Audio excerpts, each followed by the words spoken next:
Producer പറഞ്ഞിരിക്കുന്നത് profit ആദ്യം ഈ പടത്തിന് എത്ര അവാർഡ് കിട്ടുന്ന അവാർഡ് കൊണ്ട് തലക്കടിക്കുന്ന കേരളം പോലുള്ള ഒരു സംസ്ഥാനത്ത് അല്ലെങ്കിൽ ഇവിടെയുള്ള ആളുകൾക്ക് വളരെ കുറച്ച് ഓഡിയൻസേ ഉള്ളൂ. അവർക്ക് ഇപ്പം ഒരുമാതിരിപ്പെട്ട സിനിമകളെയും അതിൻ്റെ ഒരു കാര്യങ്ങളൊക്കെ അവർക്ക് അറിയാം. അതൊരു ട്രെയിലർ കാണുമ്പോൾ ബേസിക്കായിട്ട് പരിചയപ്പെടുത്തണം, ബേസിക്കായിട്ടുള്ള മാർക്കറ്റിംഗ് വേണം. അതിൽ കൂടുതലുള്ളതൊന്നും ആവശ്യമില്ലെന്ന് വിശ്വസിക്കുന്ന ആളാണ് ഞാൻ. അല്ലാണ്ട് നമുക്ക് ഓഡിയൻസിനെ ഒരു മാർക്കറ്റിങ്ങിലൂടെ പറ്റിക്കാൻ പറ്റില്ല എന്ന് തന്നെയാണ് ഞാൻ ഉറച്ചു വിശ്വസിക്കുന്നത്. ചേട്ടനെ സംബന്ധിച്ചിടത്തോളം ഈ മലയാള സിനിമയുടെ ശരിക്കുള്ള പ്രതിസന്ധി എന്താണ്? എനിക്കറിയത്തില്ല, എനിക്ക് അങ്ങനെ ഒരു പ്രതിസന്ധി ഒന്നും ഫീൽ ചെയ്യുന്നില്ല. കഴിഞ്ഞ വർഷം എനിക്ക് തോന്നുന്ന മലയാള സിനിമ വളരെ നന്നായിട്ട് പെർഫോം ചെയ്തു മുൻകാലങ്ങളെ അപേക്ഷിച്ചത്. അല്ല, എന്തുകൊണ്ടാണ് ഈ സ്ത്രീ ഫിലിം മേക്കേഴ്സ് കടന്നു വരാൻ ഒരു ബുദ്ധിമുട്ട്? എന്താണ് സ്ത്രീകളായിട്ടുള്ള MLA ഉണ്ട് കേരളത്തിൽ, എന്താണ് കുറവിന് കാരണം? അത് തന്നെയാണ് സിനിമയിലേയും കാരണം. സോഷ്യൽ ആയിട്ടുള്ള ഒരു സിറ്റുവേഷൻ ആണ്, അതിനെ നമുക്ക് ഒരുമിച്ച് ഓവർകം ചെയ്യാൻ ശ്രമിക്കാം. ക്യാരക്ടർ ചെയ്യാൻ തൊണ്ടി മുതൽ ഞാൻ ഇവനെ ഒരു 10ലധികം തവണ റിക്വസ്റ്റ് ചെയ്തിട്ടുണ്ട് ഒരു ക്യാരക്ടറിന് വേണ്ടിയിട്ട്. പുള്ളി തയ്യാറായില്ല. അല്ല, എനിക്കത് ധൈര്യമില്ല. നമ്മളുടെ ഒക്കെ ഒരു ആഗ്രഹമാണ് ദിലീഷ് പോത്തൻ ലാലേട്ടൻ പോകുമ്പോൾ. എന്റെ ആഗ്രഹമാണ്, ഭയങ്കര ആഗ്രഹം. അത് എപ്പോ വരും പറയൂ? ശ്രമിക്കുന്നുണ്ട്. ഇതേപോലുള്ള ന്യൂജൻ സംവിധായകർക്ക് ഇങ്ങനെ ഡേറ്റ് കൊടുത്തുകൊണ്ടിരിക്കുകയാണ്. ഞാനൊക്കെ ഓൾഡ് ജനറേഷൻ ആയി കേട്ടോ.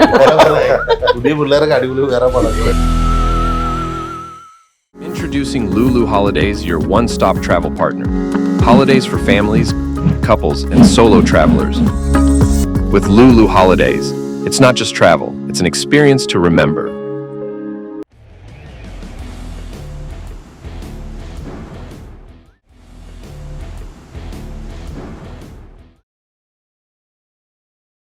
മൈൽസ്റ്റോൺ മേക്കേഴ്സ് പ്രസൻസ് ആഴങ്ങളിൽ ഇന്ന് ദിലീഷ് പോത്തൻ, ഷാഹി കബീർ. വെൽക്കം.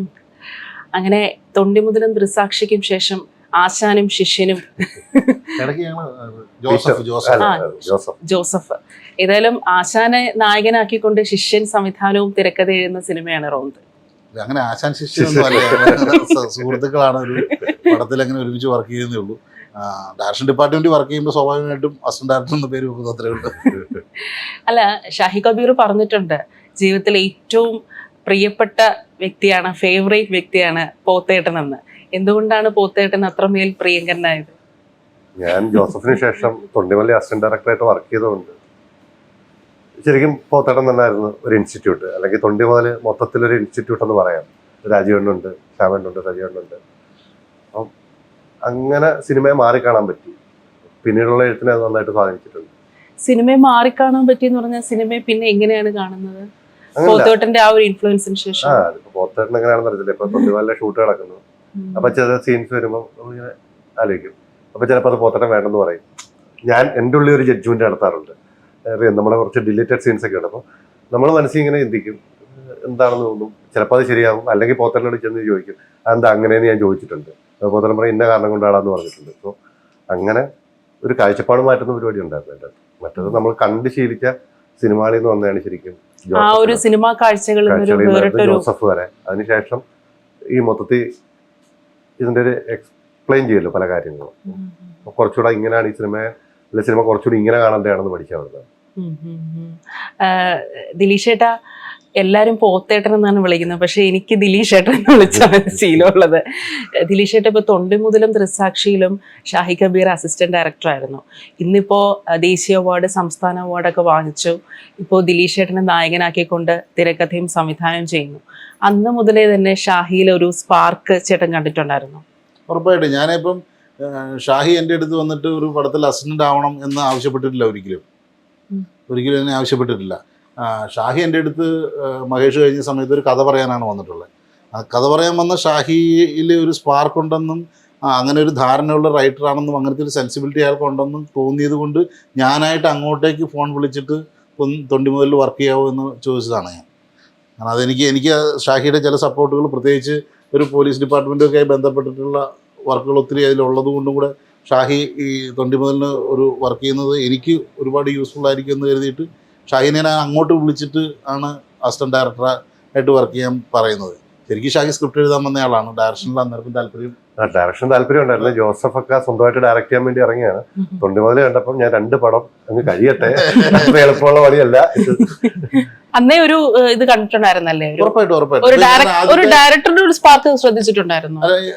ഡയറക്ടർ എന്നുള്ളത് സെൻസിബിൾ ആയിരിക്കുക എന്ന് പറയുന്ന കാര്യം, ഒരു കാര്യത്തിൽ കൃത്യമായ ധാരണ ഉണ്ടാവുക, അതിൻ്റെ ഒരു സിനിമയുടെ കൾച്ചറിനെയും അല്ലെങ്കിൽ അതിനങ്ങനെ ഡീറ്റെയിൽ ആയിട്ട് കാണാനുള്ള ചില പ്രത്യേകതകൾ. ഇപ്പം ഷാഹി ഒരു കഥ എന്നോട് പറഞ്ഞു, ഞാൻ ആ കഥ ഡയറക്റ്റ് ചെയ്യാൻ വേണ്ടി ചൂസ് ചെയ്തില്ലെങ്കിലും ആ പരിപാടി നല്ലതായിരുന്നു, ഞാൻ നല്ലതെന്ന് ഷാഹിയോട് പറയുകയും അതിനകത്ത് ഒരുപാട് പോസിറ്റീവ് പോയിന്റ്സ് ഉണ്ടായിരുന്നു ആ കഥയിൽ.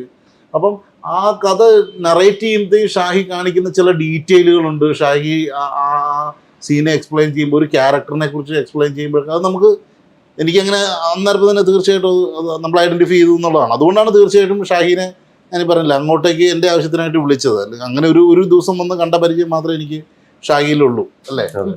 ഒറ്റ ദിവസം പരിചയമുള്ളൂ.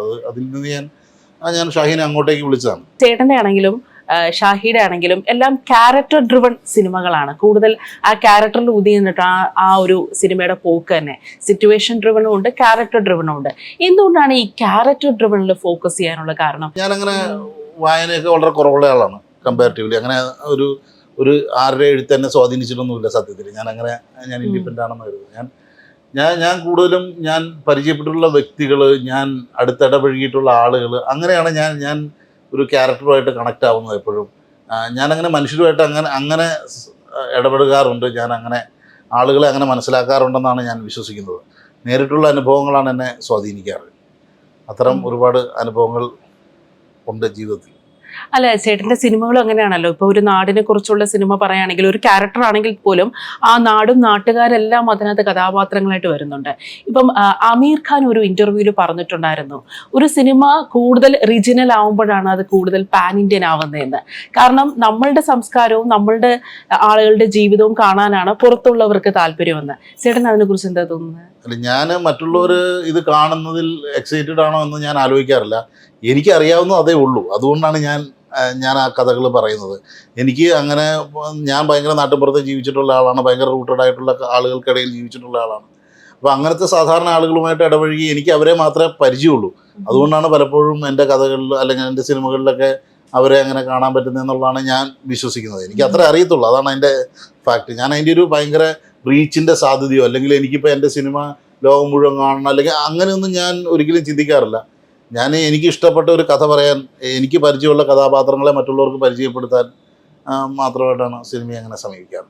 അല്ല, ഇപ്പോൾ ചേട്ടൻ്റെ പല സിനിമകളിലും ഈ ഹൈ റേഞ്ചിനെ പശ്ചാത്തലമാക്കിയുള്ള കൂടുതൽ സിനിമകളാണ് വന്നുകൊണ്ടിരിക്കുന്നത്. സംവിധാനവും അതുകൊണ്ട് തന്നെ അതുപോലുള്ള ഇപ്പം മഹേഷിന്റെ പ്രതികാരമാണെങ്കിലും കൂടുതലും ഈ ഹൈ റേഞ്ചിനെ ഫോക്കസ് ചെയ്തിട്ടുള്ളതാണ്. അതുകൊണ്ട് തന്നെ സോഷ്യൽ മീഡിയ ചേട്ടനെ ഇപ്പോൾ വിളിക്കുന്ന ഹൈ റേഞ്ച് സ്റ്റാർ എന്നാണ് വിളിക്കുന്നത്. അപ്പം അത്തരം വിളികളേക്ക് ചേട്ടൻ എങ്ങനെയാണ് നോക്കി കാണുന്നത്? വളരെ അടിപൊളിയല്ലേ. നമുക്ക് ആ പാട് തീരദേശം ഹൈ റേഞ്ച് ഇവിടെ ആകെ 1-2 പ്രദേശമേ ഉള്ളൂ നമുക്കത് പറയാം. അതിന്റെ അങ്ങനെയൊന്നുമില്ല. അത് വളരെ ഇപ്പം ഞാൻ പ്രത്യേകിച്ച് മലയോര മേഖലകളിൽ കുറച്ചും കൂടെ ആളുകൾ അങ്ങനെ ഇടപഴകി സഹകരണത്തിലൊക്കെ ജീവിക്കുന്ന അങ്ങനെ ഒരു പ്രദേശം. അപ്പം ആ പ്രദേശത്തിൻ്റെ റെപ്രസെൻറ്റേറ്ററായിട്ട് എന്നെ ഒരാൾ പറയുക എന്ന് പറയുന്നത് സത്യത്തിൽ ഞാനത് പ്രൗഡാണ്. അത്രയും വലിയൊരു കമ്മ്യൂണിറ്റിയിൽ എന്നെ റെഫർ ചെയ്യുന്നുണ്ടെങ്കിൽ ഞാനതിൽ ഭയങ്കര പ്രൗഡാണ് സത്യത്തിൽ. ഇപ്പോൾ സംവിധായകന്മാരെല്ലാം നടന്മാരായിക്കൊണ്ടിരിക്കുകയാണല്ലോ. ഇപ്പം ഇദ്ദേഹം ഇപ്പോൾ നടനായി. അബദ്ധമൊന്നുമില്ല, നരിവേട്ടയിലെ ഗംഭീര പെർഫോമൻസ് ആയിരുന്നു. അത്യാവശ്യം വരട്ടുന്ന പോലീസുകാരൻ. ഇനി തൊണ്ടിമുതലിലെ ഡ്രൈവർ ആയിരുന്നു, പക്ഷെ ഇതില് സ്ക്രീൻ സ്പേസ് പെർഫോം ക്യാരക്ടർ ചെയ്യാൻ തൊണ്ടിമുതലിൽ ഞാൻ ഇവനെ ഒരു 10ലധികം തവണ റിക്വസ്റ്റ് ചെയ്തിട്ടുണ്ട് ഒരു ക്യാരക്ടറിന് വേണ്ടിട്ട്. പുള്ളി തയ്യാറായില്ല. അല്ല, എനിക്കത് ധൈര്യമില്ല. അഭിനയിക്കാൻ കുറെ നിർബന്ധിച്ചിരുന്നു ഷാഹിനെ. രാജീവേട്ടൻ അവസാനം നിർബന്ധിച്ചിട്ടില്ലേ? രാജീവേട്ടൻ മറ്റേ ക്യാമറ പോവും, നീ ഓടിച്ചാൽ മതി, അങ്ങനെയാണ് ആ റിഗ് വയ്ക്കുമ്പോ അവിടെ നിൽക്കേണ്ടി വന്നത്. ഈ നരിവേട്ടയില് എങ്ങനെയാണ് അനുരാജ് കൺവിൻസ് ചെയ്യിപ്പിച്ച്? ഇല്ല, അനുരാജ് ഒരു പോലീസുകാരൻ വേണം എന്ന് പറഞ്ഞ പോലീസുകാരൻ വേണമായിരുന്നു റോഡിലാണ് വിളിച്ചത്. ഇങ്ങനെ എത്ര പോലീസുകാരെ കിട്ടും? അങ്ങനല്ല, അത് അനുരാജിന് ഞാൻ വേണ്ടാന്ന് പറഞ്ഞിട്ട് അനുരാജ് പറഞ്ഞില്ല വാ ചെയ്യണോ. പിന്നെ അനുരാജും അതിന്റെ റൈറ്റർ അബിൻ ജോസഫ് നല്ല സുഹൃത്തുക്കളാണ്. അപ്പൊ ആ സൗഹൃദം കൊണ്ട് ഇപ്പോ നമ്മളിപ്പോ ഒരു സംവിധായകൻ നടനാവുമ്പോ ഒരു ഷോട്ട് അല്ലെങ്കിൽ ഒരു സീന് കൺസീവ് ചെയ്യുന്ന രീതിയിൽ എന്തെങ്കിലും ഒരു ഡിഫറൻസ് ഫീൽ ചെയ്യോ? അങ്ങനെ ചോദിച്ചാൽ നമ്മുടെ ഇഷ്ടങ്ങളാണ്, നമ്മുടെ കോളാണ്. നമ്മളെങ്ങനെ കഥ പറയാൻ ഉദ്ദേശിക്കുന്നത് അങ്ങനത്തെ കഥ പറച്ചിൽ രീതി എടുക്കുന്നു എന്നുള്ളതല്ലാതെ സംവിധായകൻ തീരുമാനിക്കുന്നത്, Different ആണ്. സംവിധായകനാണല്ലോ അവതരിപ്പിക്കുന്നത്, നമ്മളതിന്റെ ഭാഗമാവുക. ഭാവന സ്റ്റുഡിയോസ് പ്രേമലു നിർമ്മാണം എന്നുള്ള സംഭവം കേട്ടപ്പോൾ പണ്ട് ഞാൻ രേവതിയുടെ ഒരു ഇന്റർവ്യൂവിൽ ഞാൻ കേട്ടിട്ടുണ്ട്. അതായത് ഈ പ്രിയദർശൻ കിലുക്കത്തിന്റെ കഥ പറഞ്ഞപ്പോൾ രേവതിക്ക് ഒട്ടും അത് കൺവിൻസിങ് ആയിട്ടില്ല. പിന്നെ രേവതി കണ്ണും പൂട്ടി വന്ന് അഭിനയിക്കുകയായിരുന്നു. ഇപ്പൊ ഈ പ്രേമലു എങ്ങനെയാണ് കൺവിൻസ് ചെയ്യിപ്പിച്ചെന്നുള്ളത്, പ്രേമലു എന്ന് പറയുന്നത് തിയേറ്ററിൽ കണ്ട് രസിക്കേണ്ട ഒരു പടമാണ്. അതിന്റെ ഒരു നറേഷൻ, അതിന്റെ ഒരു ബ്രീഫിങ്, കാരണം ഭാവന സ്റ്റുഡിയോസിന്റെ ആൾക്കാര് ചേട്ടനും ശ്യാം പുഷ്കറിനുമാണ്. നിങ്ങളുടെ ഒരു സിനിമകളുടെ ഒരു പൊതു സ്വഭാവം എന്ന് പറഞ്ഞാൽ കൂടുതൽ ഡീറ്റെയിലിംഗ്, കൂടുതൽ കൺവിൻസിങ് ആയിട്ടുള്ള സിനിമകൾ, പ്രകൃതി പടങ്ങൾ എന്നൊക്കെ ആൾക്കാർ പറയുന്നുണ്ട്. അപ്പം ഇത്തരം സിനിമകൾ എടുത്ത ദിലീഷ് പോത്തനും ശ്യാം പുഷ്കറിനും പ്രേമലു എന്നുള്ള ഒരു ഫൺ എന്റർടൈൻമെന്റ് പാക്കേജ് ഉണ്ടല്ലോ, അവരെങ്ങനെ ഈ സിനിമ നിർമ്മിച്ചു, നിർമ്മാണത്തിന് തയ്യാറായി, എങ്ങനെയാണ് നിങ്ങളെ കൺവിൻസ് ചെയ്യിപ്പിച്ചത് എന്നൊരു അത്ഭുതം എനിക്കുണ്ടായിരുന്നു. ഞാനൊരു കൊമേഴ്ഷ്യൽ സിനിമ ഡയറക്റ്റ് ചെയ്തിട്ടില്ല, അല്ലെങ്കിൽ ഭയങ്കര ഒരു കോമഡി പടം ഡയറക്റ്റ് ചെയ്തിട്ടില്ല എന്ന് വെച്ച് ഞാനത് ആസ്വദിക്കാത്ത ആളല്ല. ഒരു പ്രേക്ഷകൻ എന്ന നിലയിൽ ഞാൻ എല്ലാത്തരം സിനിമകളും കാണുകയും ആസ്വദിക്കുകയും ചെയ്യുന്ന ആളാണ്. പ്രേമലു കണ്ടാലും ഞാൻ ചിരിക്കും. എനിക്ക് ചിലപ്പോൾ പ്രേമലു പോലൊരു സിനിമ ചെയ്യാൻ പറ്റില്ലായിരിക്കാം എന്നുള്ളത്, ഞാനത് ആസ്വാദനത്തിന്റെ ലെവലിൽ എനിക്ക് അതിനൊരു തടസ്സമൊന്നും അല്ലല്ലോ. എനിക്ക് ആ സിനിമ വളരെ ഇഷ്ടപ്പെട്ട സിനിമയാണ്. അപ്പൊ അതിന്റെ ഒരു പ്ലോട്ട് പറയുമ്പോൾ അതിൽ സാധ്യതയുണ്ട്. അപ്പൊ അതിനപ്പുറത്തേക്ക് എനിക്ക് ഗിരീഷ് ഷേഡി എന്ന് പറയുന്ന ഫിലിം മേക്കറിലുള്ള ട്രസ്റ്റും കൂടെയാണ് അതിനകത്തൊരു ഫാക്ടർ. ഇപ്പൊ അവസാനത്തെ ഗുണ്ട ക്യാരക്ടറിൽ ശ്യാം പുഷ്കരൻ വരുമല്ലോ, ആ ക്യാരക്ടർ ശ്യാമിന് തന്നെയായിരുന്നു ആദ്യം വെച്ചിരുന്നത്, അതോ ചേട്ടൻ ചെയ്യാനായിട്ട് പ്ലാൻ ഉണ്ടായിരുന്നു? അത് ശ്യാമ് വേണമെന്ന് ഗിരീഷിന് നിർബന്ധമായിരുന്നു. ഗിരീഷിന് ആദ്യം മുതലേ ഗിരീഷ് ശ്യാമേട്ടനെ ആ ക്യാരക്ടറിന് ശ്യാമിന് ഇത് പറയുന്നുണ്ടായിരുന്നു. എനിക്കായിരുന്നു കുറച്ച് കോൺഫിഡൻസ് കുറവ് ആ കാര്യത്തിൽ മാത്രം. പക്ഷേ എന്റെ കണക്കൂട്ടില്ല, എനിക്കറിയില്ല, എനിക്കെന്തായാലും എനിക്കാണ് ഒരു ചെറിയ കോൺഫിഡൻസ് കുറവുണ്ടായിരുന്നത്.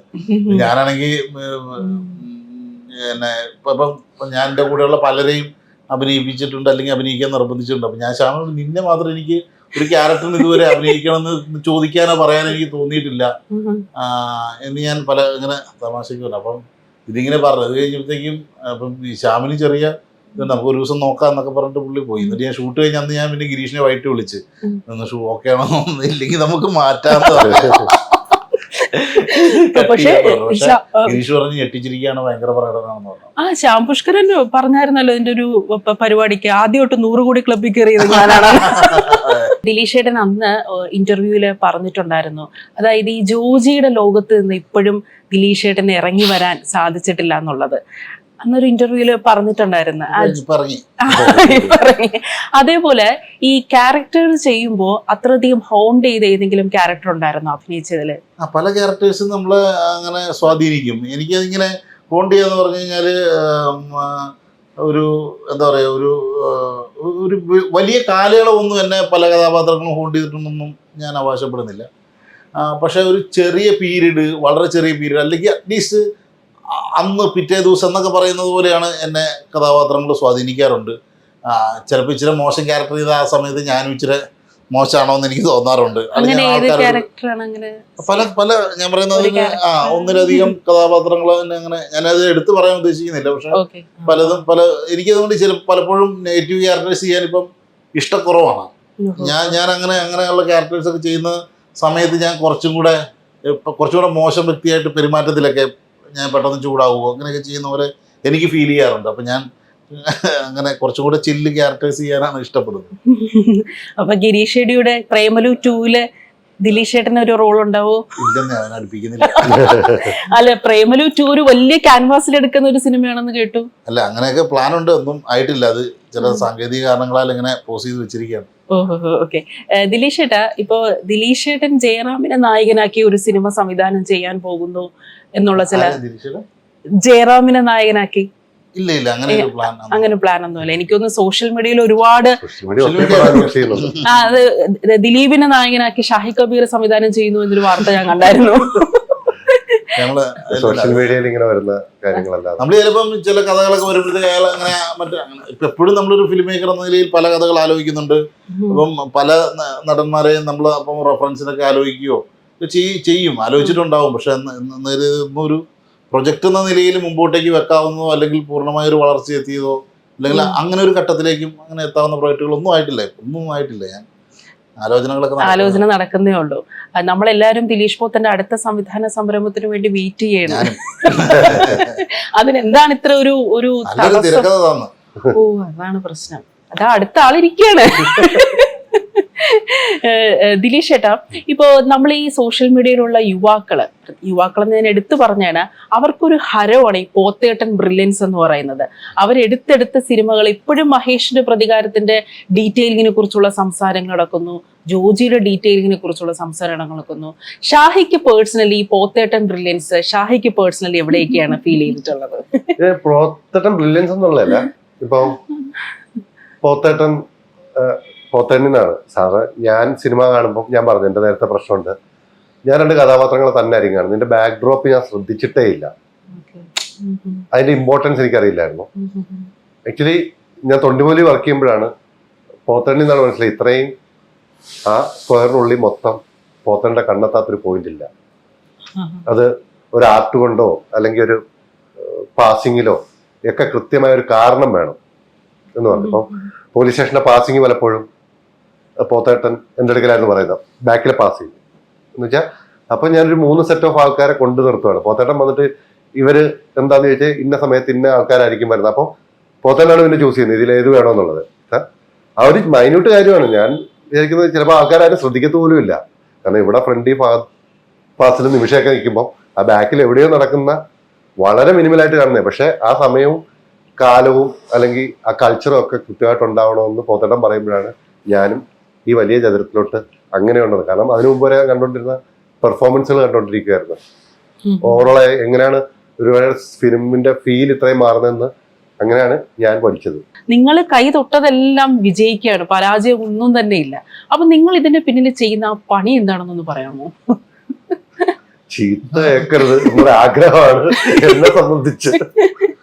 ചീത്ത കേൾക്കരുത്, ബാക്കി എന്തോ ആയിക്കോട്ടെ, ചീത്ത കേൾക്കരുത് എന്നൊരാഗ്രഹമുണ്ട്. പിന്നെ അതാ സത്യസന്ധമായിട്ട് മാക്സിമം സത്യസന്ധമായിട്ട് അത് ചെയ്യാൻ ശ്രമിക്കുക എന്നുള്ളതൊക്കെയാണ്.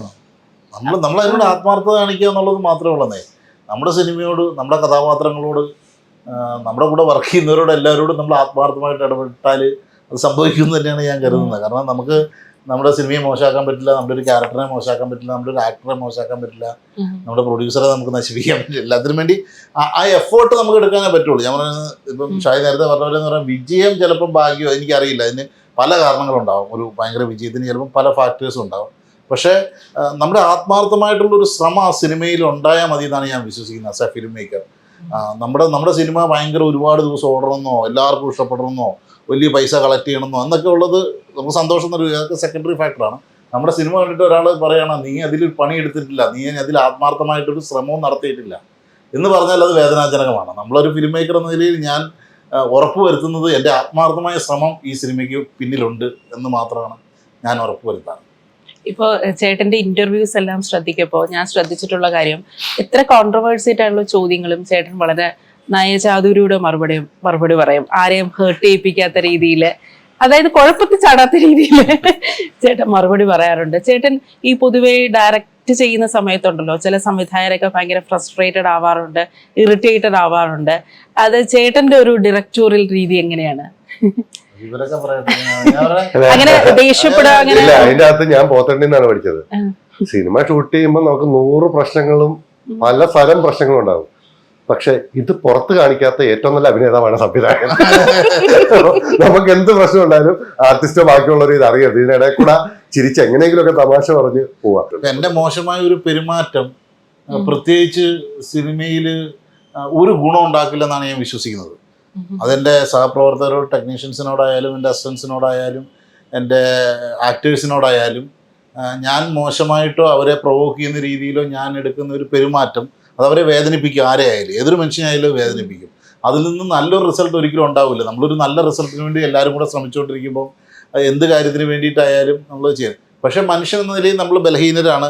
പിന്നെ എനിക്ക് ഇപ്പം നേരത്തെ ഞാൻ ചോദിച്ചു സംവിധാനം എങ്ങനെയുണ്ടെന്ന് ചോദിച്ചില്ലേ, അപ്പം ഒരു ഷോർട്ട് ഫിലിം ചെയ്തപ്പോൾ അതിന്റെ സ്ട്രെസ് മനസ്സിലാവും. അപ്പം ഒരു ഫുൾ സിനിമ എക്സിക്യൂട്ട് ചെയ്തുകൊണ്ടിരിക്കുന്ന ഒരു സംവിധായകനെ സംബന്ധിച്ചിടത്തോളം അയാൾ ഒരുപാട് സ്ട്രെസ്സിലായിരിക്കും. മനുഷ്യൻ എന്ന രീതിയിൽ ഞാൻ പറഞ്ഞു, ഒരുപാട് സ്ട്രെസ്സിലായിരിക്കും, ഒരുപാട് ദിവസങ്ങളായിട്ട് ഉറങ്ങിയിട്ടുണ്ടാവില്ല. അപ്പം ഇതൊക്കെ കിടക്കുന്നതുകൊണ്ട് നമ്മൾ എപ്പോഴും പ്രൊവോക്ഡ് ആകാനുള്ള സാധ്യത വളരെ കൂടുതലാണ്. അത് നമ്മൾ സ്വയം മനസ്സിലാക്കുകയും നമ്മളെ സ്വയം നിയന്ത്രിക്കാനും നമ്മളിങ്ങനെ ശ്രമിച്ചുകൊണ്ടിരിക്കാം. ചിലപ്പോൾ ഒരു മൊമെന്റിലൊക്കെ മനുഷ്യൻ എന്ന രീതിയിൽ ഞാൻ പൊട്ടിത്തെറിച്ചിട്ടുണ്ടാവാം ചിലപ്പോൾ. പക്ഷെ എന്നാലും തൊട്ടടുത്ത നിമിഷത്തിൽ തന്നെ സ്വയം തണുക്കാനും അയാളെ കെട്ടിപ്പിടിച്ച് അയാളുമായിട്ട് ആ പ്രശ്നത്തെ തീർക്കാനും ഞാൻ എപ്പോഴും ശ്രദ്ധിക്കാറുണ്ട്. അങ്ങനെ ഒരു മൊമെന്റ് ഉണ്ടോ? അല്ല, വളരെ റയറായിട്ടൊക്കെ. ഇപ്പം ഞാനിപ്പോൾ ഒരു 50 ദിവസം ഷൂട്ട് ചെയ്യുന്നതിനിടയ്ക്ക് ചിലപ്പം 1-2 ദിവസം ഞാൻ ഇമോഷണലി ബ്ലാസ്റ്റ് ആയിട്ടുണ്ടാവാം ചിലപ്പോൾ ആരോടെങ്കിലും ഒക്കെ. ഫഹദിനോടൊക്കെ ദേഷ്യപ്പെട്ടിട്ടുണ്ടോ? ഇല്ല, അങ്ങനെ ഞാൻ ആക്ടേഴ്സിനോട് പ്രത്യേകിച്ച് ഏത് ആക്ടറായാലും ഞാൻ പറയുന്നത് എത്ര ചെറിയ കഥാപാത്രം ചെയ്യുന്ന ആക്ടറായാലും ഞാൻ ആക്ടേഴ്സിനോട് പ്രത്യേകിച്ച് ഞാൻ ഒരു തരത്തിലും അവരെ പ്രൊവോക്ക് ചെയ്യാനോ അവരെ ഇമോഷണലി ബ്രേക്കും ചെയ്യാൻ ഞാൻ ശ്രമിക്കാറില്ല. കാരണം അത് അവരുടെ പെർഫോമൻസിനെ ബാധിക്കുമെന്ന് ഞാൻ ഉറച്ചു വിശ്വസിക്കുന്നുണ്ട്. ഞാൻ അവരെ ഒരു തരത്തിലും അവരെ പൊട്ടിക്കാതിരിക്കാനാണ് ഞാൻ എപ്പോഴും ശ്രമിക്കാറ്.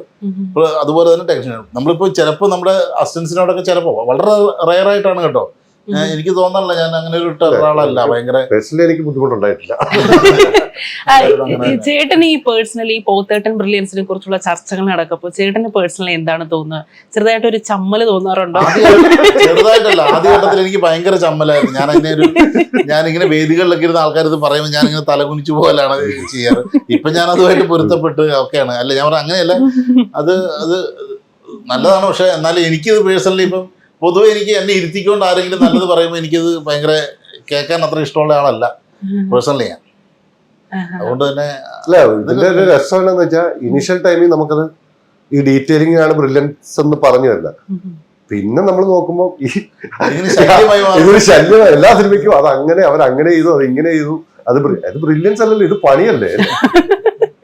ഞാൻ നേരത്തെ പറഞ്ഞതാണ് പൊത്തണ്ണ അതിൻ്റെ അകത്ത് ആ ഫുൾ സ്ക്രീനിൻ്റെ അകത്ത് എന്ത് വേണമെന്നുള്ള കൃത്യമായ ധാരണയുണ്ട്, വെക്കുന്നതിനെല്ലാം ഒരു കാരണമുണ്ട്. അപ്പൊ അതാണ് അത്. പക്ഷെ എല്ലാരും ചെയ്യേണ്ട പണിയുമാണ്, പ്രത്യേകിച്ച് എടുത്ത് പറയേണ്ട കാര്യമൊന്നുമില്ല. നമ്മുടെ ജോലിയാണ്. അത് ഭയങ്കര കൃത്യമായി ചെയ്തുകൊണ്ടുള്ളതാണ്, നമ്മുടെ പാഷനാണ്. ചേട്ടാ, ഇപ്പൊ ഫഹദിന്റെ കണ്ണുകളെ കുറിച്ച് പല നടന്മാരും സംവിധായകരും പൊഴുത്തിയിട്ടുണ്ട്. ഇപ്പൊ റീസെന്റ് ആയിട്ട് ആലിയ ഭട്ട് ഒരു ഇന്റർവ്യൂവിൽ പറഞ്ഞു ഫഹദിനോടൊപ്പം അഭിനയിക്കാൻ താല്പര്യം ഉണ്ടെന്ന് പറഞ്ഞു. ഇപ്പോ ഫഹദിന്റെ കൂടെ ഒരുപാട് അഭിനയിച്ച ഫഹദ് അടുത്ത സുഹൃത്തും കൂടെയാണ്. ഫഹദില് ഒരു ആക്ടർ എന്നുള്ള നിലയിൽ ചേട്ടൻ കണ്ടിട്ടുള്ള ഏറ്റവും ഒരു പ്രത്യേകത എന്താണ്? വളരെ ഡെഡിക്കേറ്റഡ് ആണ്, ഭയങ്കര പ്രസൻസ് ഓഫ് മൈൻഡിൽ സ്പോട്ടിൽ അങ്ങനെ നിൽക്കും. അത് തന്നെയാണ് പ്രത്യേകത. ഭയങ്കര ഡെഡിക്കേറ്റഡ് ആണ്. അതിന് വേണ്ടിയിട്ട് അത്ര ഇപ്പം നമ്മൾ പൊതുവെ ഇങ്ങനെ അഭിനയിക്കുന്തോറും ആൾക്കാരിങ്ങനെ തളരുന്നതാണ് ഞാൻ കണ്ടിട്ടുള്ളത്. അപ്പോൾ അത് റീടേക്ക് പോകുന്തോറും ഊർജം കൊള്ളുന്ന ആളായിട്ടാണ് എനിക്ക് തോന്നിയിട്ടുള്ളത്. അതിനോട് അങ്ങനെ ഡെഡിക്കേറ്റഡ് ആണ്. ഫഹദിനെ പോലത്തെ നടൻ അങ്ങനെ റീടേക്കിന്റെ ആവശ്യം വരാറുണ്ടോ? എന്താണ്, ഉറപ്പായിട്ടും റീടേക്കുകൾ എന്നല്ല. ഇപ്പൊ ഫഹദ് റെക്കമെൻഡ് ചെയ്തിട്ടുണ്ട് ഇപ്പം നമ്മളിപ്പോൾ ചിലപ്പോൾ നമ്മൾ സീൻസ് ഇന്ന് ഷൂട്ട് ചെയ്തിട്ട് ചിലപ്പോൾ തൃപ്തിക്കുറവ് വരും. നമ്മൾ റീഷൂട്ട് പിറ്റേ ദിവസമൊക്കെ പെർഫോമൻസ് ശരിയാകുന്നത് ഇപ്പോൾ എല്ലാവരും മനുഷ്യരല്ലേ. ഞാൻ പറയുന്നത് ഇതിനെ വീണ്ടും ബെറ്റർ ആക്കാൻ വേണ്ടിയാണ്. അല്ലാണ്ട് ഇതിപ്പോൾ നമ്മൾ മെഷീനൊന്നുമല്ല, നമ്മൾ നേരെ ചെന്ന് ഏറ്റവും നല്ലൊരു അഭിനയിട്ടിട്ട് പോകും, അങ്ങനെയല്ലല്ലോ. ഉറപ്പായിട്ടും റീടേക്കുകൾ എല്ലാ ആക്ടേഴ്സിനും വേണ്ടി വരും തീർച്ചയായിട്ടും. ഇപ്പോൾ അല്ല, എന്തുകൊണ്ടാണ് ഈ സ്ത്രീ ഫിലിം മേക്കേഴ്സ് കടന്നു വരാനൊരു ബുദ്ധിമുട്ട് എന്താണ്? അതിലൊരു പ്രശ്നം എന്താണ്? ഇതുപോലെ ഫിലിം മേക്കിംഗ് വളരെ ഹെക്ടിക് സ്ത്രീകളായിട്ടുള്ള MLA ഉണ്ട് കേരളത്തിൽ. എന്താണ് കുറവിന് കാരണം? അത് തന്നെയാണ് സിനിമയിലെയും കാരണം. ഇത് സോഷ്യൽ ആയിട്ടുള്ള ഒരു സിറ്റുവേഷൻ ആണ്. അതിനെ നമുക്ക് ഒരുമിച്ച് ഓവർകം ചെയ്യാൻ ശ്രമിക്കാം. ചേട്ടനും ശ്യാം പുഷ്കറിനും കൂടെ ചേർന്ന് ബാലേന്ദ്ര മേനോന്റെ ഒരു പഴയ ഒരു സിനിമ അതിനെ റീവർക്ക് ചെയ്ത് അതൊന്ന് ഇറക്കാനായിട്ടൊരു പരിപാടി ഉണ്ടെന്ന് പറഞ്ഞു. അതിന്റെ പ്രോസസ്സ് ഇതുവരെയായി? അത് പക്ഷെ അതങ്ങനെ ഒരു കുറച്ച് നാളുകൾ ഞങ്ങൾ അതിൽ വർക്ക് ചെയ്തിരുന്നു. പക്ഷെ അത് എങ്ങോട്ടേക്ക് എത്തിയില്ല എന്നുള്ളതാണ് യാഥാർത്ഥ്യം. ഞങ്ങളതൊരു ഡ്രോപ്പ് ചെയ്ത അവസ്ഥ തന്നെയാണുള്ളത്. ഞാൻ അതിന്റെ സിനിമയുടെ പേര് ഞാൻ മറന്നുപോയി. എന്താണത്, ഞാൻ കുറച്ചാളെ പേര് ഞാൻ ഇച്ചിരി വെർബൽ മെമ്മറി പ്രശ്നമുണ്ട് എനിക്ക്, പേര് മറന്നുപോയി. ഒരു ഉമ്മറൊക്കെ ഉള്ളൊരു സിനിമയാണ് ബാലൻ. അതിങ്ങനെ അതിൻ്റെ ഒരു കൃത്യ സിനിമയല്ല, സിനിമയുടെ ആശയത്തെ അതിൻ്റെ ഒരു പോയിന്റ് കിട്ടിയപ്പോൾ അതിൽ നിന്നൊരു ഇന്നത്തെ കാലഘട്ടത്തിൽ അത് പ്ലേസ് ചെയ്താൽ ഒരു സാധ്യതയുള്ളൊരു ഐഡിയ ആണെന്ന് ഇങ്ങനെ ഞങ്ങൾക്ക് തോന്നി. അങ്ങനെ ഞാൻ ശ്യാമയിൽ കുറച്ച് വർക്ക് ചെയ്യുകയും ചെയ്തിട്ടുണ്ട്. ഞങ്ങൾ ഒരുപാട് കഥകൾ പേഴ്സണലി ഇടയ്ക്കിടയ്ക്ക് വർക്ക് ചെയ്തുകൊണ്ടിരിക്കുന്നതാണ്. പക്ഷേ അത് പാതി വഴിയിൽ എപ്പോഴും നിന്നു പോകലാണ് ഞങ്ങളുടെ പതിവ്. അതിൽപ്പെട്ടു ഇതും. ചേട്ടാ, ഈ ജോജിയിൽ ഒരു ക്യാരക്ടർ, ആ നടന്റെ പേര് ഞാൻ മറന്നു കേട്ടോ, സോറി. അദ്ദേഹം പറയുന്ന ഒരു ഡയലോഗുണ്ട്, നിർത്തി അങ്ങ് അപമാനിക്കുകയാണെന്ന്. ഈ ഡയലോഗ് ഈ ട്രോളന്മാരെല്ലാം ഇങ്ങനെ കണ്ടിന്യൂസ് ആയിട്ട് ഇങ്ങനെ യൂസ് ചെയ്യുന്നുണ്ട്, നിർത്തി അങ്ങ് അപമാനിക്കുകയാണെന്നുള്ളത്. ഈ ഡയലോഗ് വന്ന ആ ഒരു ഇപ്പം ശ്യാം തന്നെ എഴുതിയതാണോ? ആ ഡയലോഗ് വന്നതിന് എന്തെങ്കിലും ഒരു സിറ്റുവേഷൻ ഉണ്ടോ? ശ്യാം തന്നെ എഴുതിയ ഡയലോഗാണെന്നാണ് ഞാൻ വിശ്വസിക്കുന്നത്. ആയിരിക്കും ഉറപ്പായിട്ടും. അത് ശ്യാം എന്ന് പറയുന്ന ഞാൻ ഏറ്റവും റെസ്പെക്ട് ചെയ്യുന്നത് ഡയലോഗ് റൈറ്ററാണ്, ബെസ്റ്റ് ഡയലോഗ് റൈറ്ററാണ് ശ്യാം. അങ്ങനെ കുറുക്കി കൊള്ളുന്ന ഭയങ്കര സോൾഫുൾ ആയിട്ടുള്ള വൺ ലൈനുകൾ എഴുതും. ചേട്ടാ ഇപ്പൊ തുടരും സിനിമ രണ്ടുപേരും കണ്ടു കാണുമല്ലോ അല്ലെ?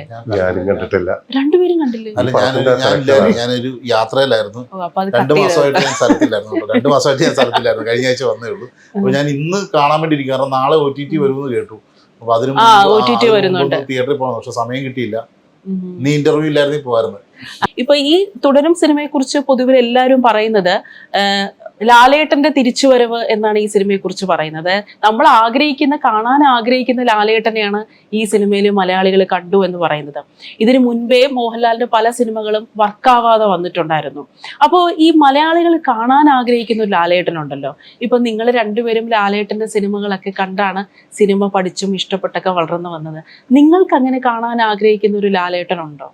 ലാലേട്ടൻ അങ്ങനെ കാണാതിരിക്കാനൊന്നും പോയിട്ടൊന്നുമില്ല. ഒന്നും ഞാൻ വിശ്വസിക്കുന്നില്ല. ഒരു കഥകൾ വർക്കാവാതെ മോഹൻലാൽ എന്ന് പറയുന്ന ഒരു കഥ ആ വ്യക്തി ഇവിടെ വർക്കാവാതിരുന്നിട്ട് അദ്ദേഹം ഒരു ആക്ടർ എന്ന നിലയിൽ ഏത് സിനിമയിലാണ് മോശമെന്ന് നമുക്ക് പറയാൻ പറ്റില്ല. അദ്ദേഹം ഭയങ്കര ഡെഡിക്കേറ്റഡ് ആയിട്ട് ഇവിടെ വർക്ക് ചെയ്തുകൊണ്ടിരിക്കുന്ന ആക്ടേഴ്സിൽ ഒരാളാണ്. എത്ര ഡെഡിക്കേറ്റഡ് ആയിട്ട് അങ്ങനെ കൺസിസ്റ്റന്റ് ആയിട്ട് മികച്ച പെർഫോമൻസുകൾ തന്നെയാണ് തരുന്നതെന്നാണ് ഞാൻ വിശ്വസിക്കുന്നത്. ചിലപ്പോൾ അദ്ദേഹത്തിന് വേണ്ടി കൊടുത്തിരിക്കുന്ന കഥാപാത്രമോ സിനിമകളോ ചിലപ്പം വർക്കാവുന്നുണ്ടാവാം എന്നൊക്കെ ഉള്ളു. അല്ലാണ്ട് നമ്മൾ ഇപ്പൊ ചേട്ടാ ഇപ്പൊ ഈ തുടരും സിനിമ എമ്പുരാനൊക്കെ വന്നപ്പോ നമ്മളെ തിയേറ്ററുകൾ ആകെ ഒന്ന് ഉണർന്നു എന്ന് പറയുന്നുണ്ട്. അപ്പോ തിയേറ്റർ ഓണേഴ്സിന്റെ ഒക്കെ പ്രശ്നങ്ങളൊക്കെ ഒന്ന് ലഘൂകരിച്ചു എന്ന് പറയുന്നുണ്ട്. ശരിക്കും ഈ മലയാള സിനിമയുടെ പ്രതിസന്ധിയെ കുറിച്ച് ഒരുപാട് ചർച്ച നടക്കുകയാണല്ലോ. ആസ് എ പ്രൊഡ്യൂസർ ചേട്ടനെ സംബന്ധിച്ചിടത്തോളം ഈ മലയാള സിനിമയുടെ ശരിക്കുള്ള പ്രതിസന്ധി എന്താണ്? എനിക്കറിയത്തില്ല. എനിക്ക് അങ്ങനെ ഒരു പ്രതിസന്ധി ഒന്നും ഫീൽ ചെയ്യുന്നില്ല. കഴിഞ്ഞ വർഷം എനിക്ക് തോന്നുന്ന മലയാള സിനിമ വളരെ നന്നായിട്ട് പെർഫോം ചെയ്തു മുൻകാലങ്ങളെ അപേക്ഷിച്ച് എന്ന് തന്നെയാണ് തോന്നുന്നത്. ഈ വർഷവും അത് തന്നെയായിരിക്കും വർഷാവസാനം കണക്കുണ്ടാകുക. എന്നാൽ വർഷം തുടങ്ങിയിട്ടുള്ളൂ. ഇപ്പം തന്നെ ഒരുപാട് ഹിറ്റുകൾ നമുക്ക് കിട്ടിയിട്ടുണ്ട്. കഴിഞ്ഞ വർഷമൊക്കെ അത്ര നമ്മൾ എന്തായാലും കഴിഞ്ഞ വർഷം വന്നിട്ടുള്ള ഷെയർ ഒന്നും അതിന് മുമ്പത്തെ വർഷങ്ങളിൽ ഒരിക്കലും മലയാള സിനിമയ്ക്ക് കിട്ടിയിട്ടുണ്ടെന്ന് ഞാൻ വിശ്വസിക്കുന്നില്ല. എനിക്ക് തോന്നുന്നുള്ളൂ ഒരു കണക്ക് പ്രകാരം ഈ വർഷവും കഴിഞ്ഞ വർഷത്തേക്കാളും മികച്ച കളക്ഷൻ ഈ വർഷം ടോട്ടലി വരുമെന്നാണ് കരുതുന്നത്. അല്ല, ഈ നിർമ്മാതാക്കളുടെ സംഘടന ഇങ്ങനെ കണക്ക് പുറത്തു വിടുമല്ലോ, അതൊരു ശരിയായ രീതിയായിട്ട് ചേട്ടന് തോന്നുന്നുണ്ടോ? അല്ല, അങ്ങനെ കുഴപ്പമൊന്നുമില്ല. എനിക്ക് ആകെ തോന്നിയിട്ടുള്ളൊരു കാര്യം അത് ഒരു സിനിമയുടെ പൂർണ്ണമായിട്ട് ഓട്ടം കഴിഞ്ഞിട്ടൊക്കെ കണക്ക് പുറത്തു വിടുന്നത് കുറച്ചും കൂടെ നല്ലതാണെന്നുള്ള പേഴ്സണൽ അഭിപ്രായം എനിക്കുണ്ട്. എൻ്റെ വളരെ വ്യക്തിപരമായ അഭിപ്രായമാണ്. കാരണം എനിക്ക് ഇപ്പോൾ പലപ്പോഴും ആളുകളുടെ ഒരു തെറ്റിദ്ധാരണ ഉണ്ടാക്കും. ഇപ്പോൾ ഒരു 20-ാം തീയതി ഇറങ്ങുന്ന സിനിമയുടെ കണക്ക് 15-ാം തീയതി പുറത്തു വിടുമ്പോൾ ഒരു 10 ദിവസം ഇറങ്ങും. ആ തിയേറ്ററിൽ ആ സിനിമ ഓടിക്കൊണ്ടിരിക്കുമ്പോൾ തന്നെ അതിൻ്റെ ഒരു കണക്ക് പുറത്തു വിടുമ്പോൾ ഈ സിനിമ ഇത്രേ ഓടിയുള്ളൂ എന്ന് പലപ്പോഴും പലരിൽ തെറ്റിദ്ധാരണ ഉണ്ടാക്കുന്നുണ്ട് എന്നൊക്കെ എനിക്ക് തോന്നിയിട്ടുണ്ട്. അപ്പം സിനിമ തിയേറ്ററിൽ നിന്ന് പൂർണ്ണമായിട്ടും ഓടിപ്പോൾ ഒരു മാസം കൂടെ കഴിഞ്ഞു എന്ന് വെച്ചിട്ട് കുഴപ്പമൊന്നുമില്ലോ. അല്ലെങ്കിൽ നമ്മളിപ്പോൾ കഴിഞ്ഞ വർഷത്തെ മൊത്തം സിനിമകളുടെ ഒരു കണക്ക് പുറത്ത് വിട്ട് കഴിഞ്ഞാൽ കുറച്ചും കൂടെ നമുക്ക് ആധികാരികമായിട്ട് അതിനെ വിശകലനം ചെയ്യാൻ പറ്റും. പക്ഷേ ഈ റൺ ചെയ്തുകൊണ്ടിരിക്കുമ്പോൾ ഇത് പുറത്ത് വിട്ട് കഴിഞ്ഞാൽ എത്രമാത്രം അത് നല്ലതാണെന്ന് എനിക്കറിയാം. അങ്ങനെ ഒരു പ്രശ്നം ഉണ്ടായിരുന്നു. ആക്ച്വലി 20-ന് റിലീസ് ചെയ്തു, 30-ാം തീയതി ആയി. അപ്പൊ ഇത്രയേ ഉള്ളൂ കളക്ട് ചെയ്തുള്ളൂ. ആക്ച്വലി അത് കഴിഞ്ഞ് എത്രയോ റൺ ചെയ്തു. അത് ഞാൻ കണക്ക് കണ്ടായിരുന്നു. അങ്ങനെ വരുമ്പോൾ അത് ആ 10 ദിവസത്തെ എന്ന് മെൻഷൻ ചെയ്താൽ മതി. 10 ദിവസത്തെ കളക്ഷൻ ഒരു മാസത്തെ കണക്കിലല്ലേ അത് പെടുന്നത്. അത് പിന്നെ റൺ ചെയ്യുന്നില്ലേ. ഓടിക്കൊണ്ടിരിക്കുന്ന സിനിമകളെ കുറിച്ച് അത് പറയാതിരിക്കുന്നത് നല്ലതാണെന്നുള്ള വ്യക്തിപരമായ അഭിപ്രായമുണ്ട് എനിക്ക് തോന്നുന്നു. ആ സമയത്ത് ഓഫീസറും ഡ്യൂട്ടിക്കാണെന്ന് തോന്നുന്നു നല്ല കളക്ഷൻ ഉണ്ടായിരുന്നത് അല്ലേ? പെട്ടെന്ന് അങ്ങനെ പറഞ്ഞപ്പോ അത് അല്ല, അവരങ്ങനെ നഷ്ടമാണെന്ന് പറഞ്ഞില്ലായിരുന്നു, പക്ഷെ അങ്ങനെ തോന്നിപ്പിച്ചു. അല്ല, ചേട്ടൻ ഒരു പ്രൊഡ്യൂസർ അല്ലേ? അപ്പൊ ചേട്ടൻ ഈ അസോസിയേഷനിൽ ഈ ഒരു അഭിപ്രായം ചേട്ടന് പറയാനുള്ള ഒരു ഞാൻ എന്റെ വ്യക്തിപരമായ അഭിപ്രായം ഞാൻ രേഖപ്പെടുത്തിയിട്ടുണ്ട് മെമ്പർ എന്ന നിലയിൽ. ഞങ്ങളുടെ കമ്പനിയാണ് കേട്ടോ മെമ്പർ. ചേട്ടാ ഇപ്പൊ കഴിഞ്ഞ പ്രാവശ്യത്തെ ഇന്റർവ്യൂവിൽ ചേട്ടൻ പറഞ്ഞിട്ടുണ്ടായിരുന്നു ഉദയകൃഷ്ണയുമൊത്ത് ഒരു സിനിമ ചെയ്യണമെന്ന് ആഗ്രഹമുണ്ടെന്ന്. അതിന്റെ പരിപാടികൾ ഉദയകൃഷ്ണയായിട്ട് സംസാരിക്കാനോ? പിന്നെ ഞാൻ 2-3 വട്ടം ഞങ്ങൾ ഇരുന്നിരുന്നു. പക്ഷെ ഒരു പോയിന്റിലേക്ക് എത്താൻ സാധിച്ചിരുന്നില്ല. കുറച്ചാളായി പക്ഷേ അത് അല്ലേ? ഇപ്പൊ ഞാനിപ്പോ പല റൈറ്റേഴ്സിന്റെ കൂടെ ഇരിക്കാറുണ്ട്. അങ്ങനെ ഉദയേട്ടനായിട്ട് ഇരുന്നിരുന്നു പല വട്ടം. എനിക്ക് ഉദയേട്ടനെ അങ്ങനെ ഒരു സ്ക്രിപ്റ്റിലൊരു കഥയ്ക്ക് വേണ്ടിയിട്ടൊക്കെ നോക്കിയിരുന്നു. പക്ഷെ ഞങ്ങൾക്ക് 2 പേർക്കൂടെ ഒരു പോയിന്റിലേക്ക് ഒന്നും എത്താൻ പറ്റിയില്ല. റോന്ത് അല്ലെ, ജൂൺ 13-നാണ് റിലീസ്. മറ്റൊരു അവാർഡുകൾ അല്ലെ, ഇനിയും ഇഷ്ടംപോലെ അവാർഡുകൾ, സംസ്ഥാന ദേശീയ അവാർഡുകൾ. പ്രൊഡ്യൂസർ പറഞ്ഞിരിക്കുന്നത് പ്രോഫിറ്റ് ആകാതെ ഈ പടത്തിന് എത്ര അവാർഡ് കിട്ടുന്ന അവാർഡ് കൊണ്ട് തലക്കടിക്കുന്ന. അല്ല, വീട് കുറച്ചുകൂടെ വലുപ്പം കൂട്ടേണ്ടി വരുമെന്നുള്ളതാണ് ഈ അവാർഡുകളെല്ലാം വെക്കാനായിട്ട്. അപ്പൊ ഇനി മറ്റു അവാർഡുകളുമായി വീണ്ടും റോന്തിനും ഇതേപോലുള്ള ഇഷ്ടംപോലെ അവാർഡുകൾ വരട്ടെ. വളരെയധികം പ്രൊഡ്യൂസറിന് നഷ്ടമുണ്ടാവാതിരിക്കണമെന്നാണ് നമ്മളെ ആദ്യത്തെ ആഗ്രഹം. വലിയൊരു വിജയമാവട്ടെ. നമുക്ക് ഒരു പുതിയ സിനിമാനുഭവം, അതെ, നമ്മളെല്ലാവരും ആഗ്രഹിക്കുന്നത് ഒരു പുതിയ സിനിമാനുഭവമാണ്. അങ്ങനെ ഒരു പുതിയ സിനിമാ അനുഭവം റോന്തിലൂടെ നമുക്ക് കിട്ടട്ടെ, പ്രേക്ഷകർക്ക് കിട്ടട്ടെ. ഓൾ ദ ബെസ്റ്റ് രണ്ടുപേർക്കും.